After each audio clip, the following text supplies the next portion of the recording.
Assalamualaikum warahmatullahi wabarakatuh. Perkenalkan, nama saya Jenny Irmawati. Saya dosen Universitas Pamulang, Prodi Manajemen S1.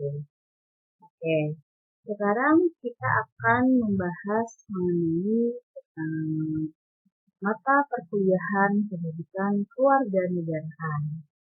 Nah, sebelumnya ini adalah kampus tercinta kita, Universitas Pamulang, yang terletak di Jalan Surya Kencana, Tangerang Selatan. Oke, ini logonya. Oke, di sini kita akan membahas mengenai pendidikan kewarganegaraan, khususnya di tingkat perguruan tinggi. Oke, ini nama saya. Kita lanjut, masuk ke pertemuan yang pertama. Pendidikan kewarganegaraan sebagai mata kuliah pengembangan kepribadian.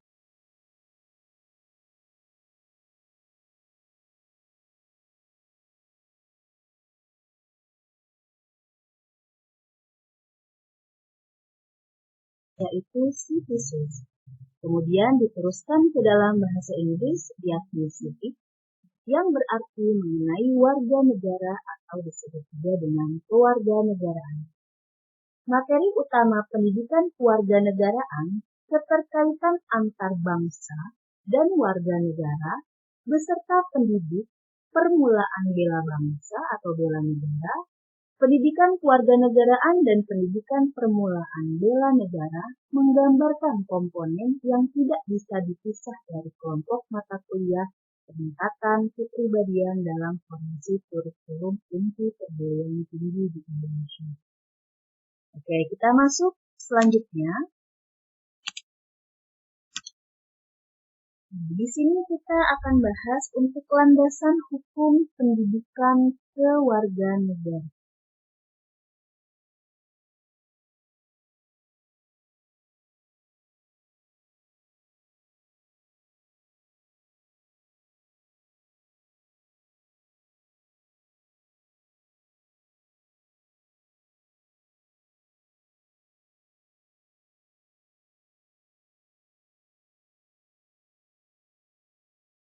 Pertama ada pembukaan Undang-Undang 1945 alinea kedua dan keempat. Jadi di sini ada beberapa komponen dari Undang-Undang Dasar. Nah, di sini dalam alinea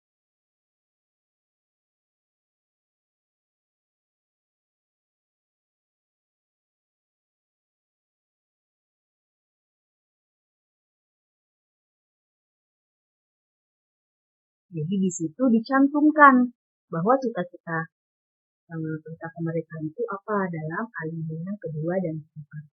Yang kedua ada di dalam pasal 27 ayat 1, yaitu tentang kesamaan kedudukan warga negara di dalam hukum dan pemerintah. Jadi yang pertama tadi apa?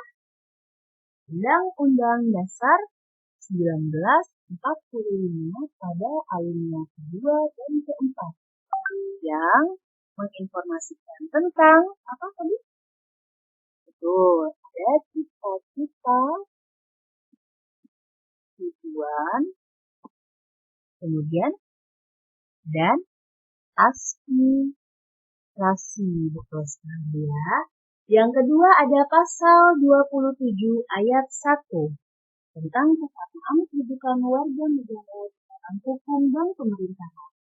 Yang ketiga, di dalam pasal 27 ayat 3 mengenai hak dan kewajiban warga negara dalam upaya atau usaha bela negara.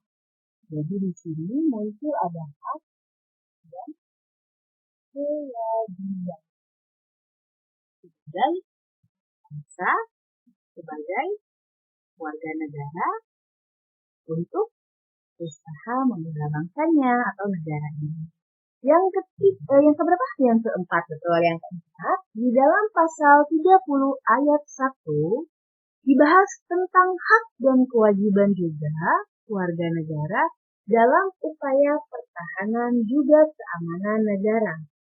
Dan yang terakhir di dalam pasal 31 ayat 1 mengenai hak warga negara dalam memperoleh pendidikan. Jadi, jika ditanya dalam pasal berapakah bahwa warga negara itu mempunyai hak dalam pendidikan, yaitu dalam pasal 31 ayat 1 ya.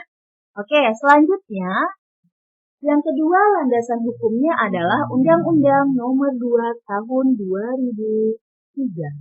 Di sini mengenai sistem pendidikan nasional. Dan yang terakhir ada Surat Keputusan Dirjen Dikti Nomor 43/Dikti/Kep/2006 mengenai rambu aktualisasi kelompok mata kuliah pengembangan atau peningkatan kepribadian pada perguruan tinggi. Oke, selanjutnya dalam permusyawaratan perwakilan. 5. Keadilan sosial bagi seluruh rakyat Indonesia.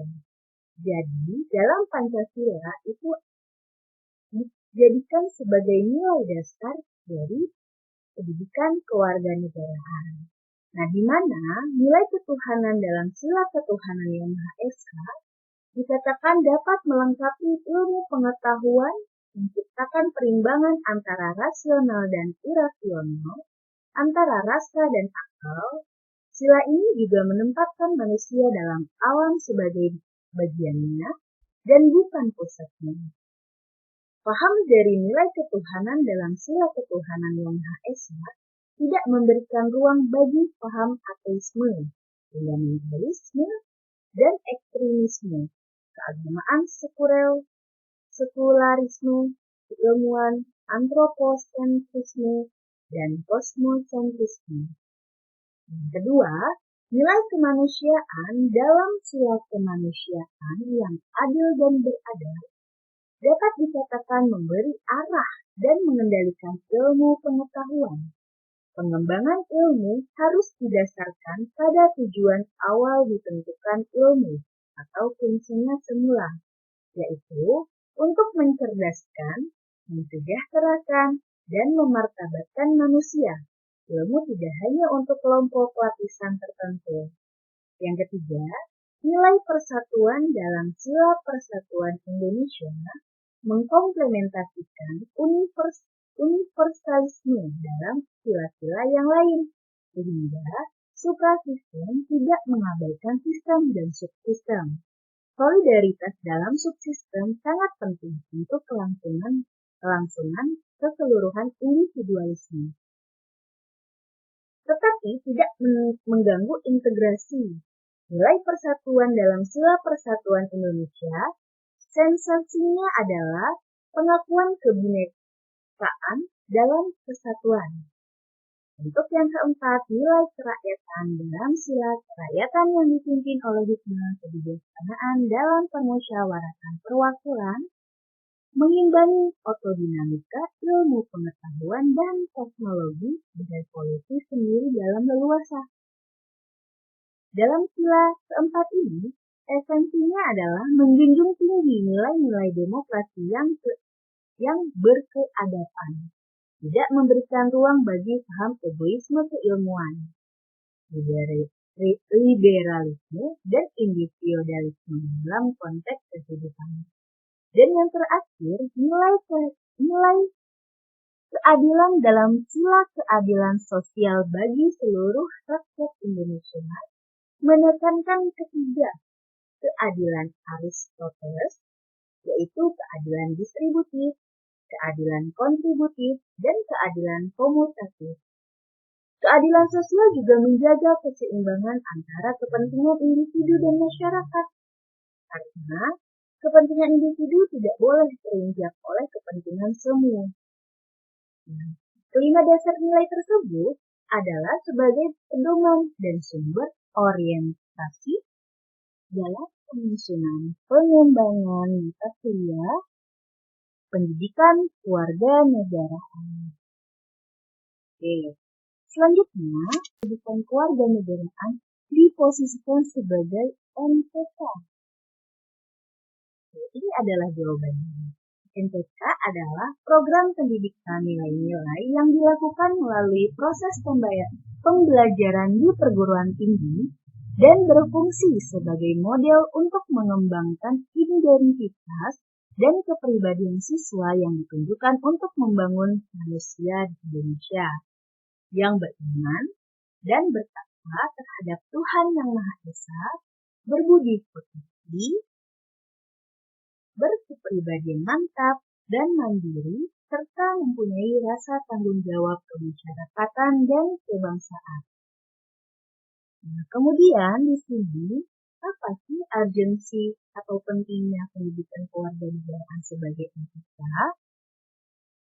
Nah, di sini diharapkan dari adanya pendidikan kewarganegaraan sebagai MTK itu dimaksudkan untuk menjadikan para mahasiswa atau yang ada di perguruan tinggi bisa menguasai ilmu dan keterampilan tertentu. Yang kedua, mahasiswa harus bisa menguasai penerapan ilmu dan keterampilan dalam bentuk kekaryaan. Yang ketiga, mahasiswa mampu atau bisa menguasai sikap berkarya secara profesional. Dan yang terakhir, menguasai hakikat dan kemampuan dalam berkehidupan bermasyarakat. Cukup sampai sekian untuk pertemuan yang pertama.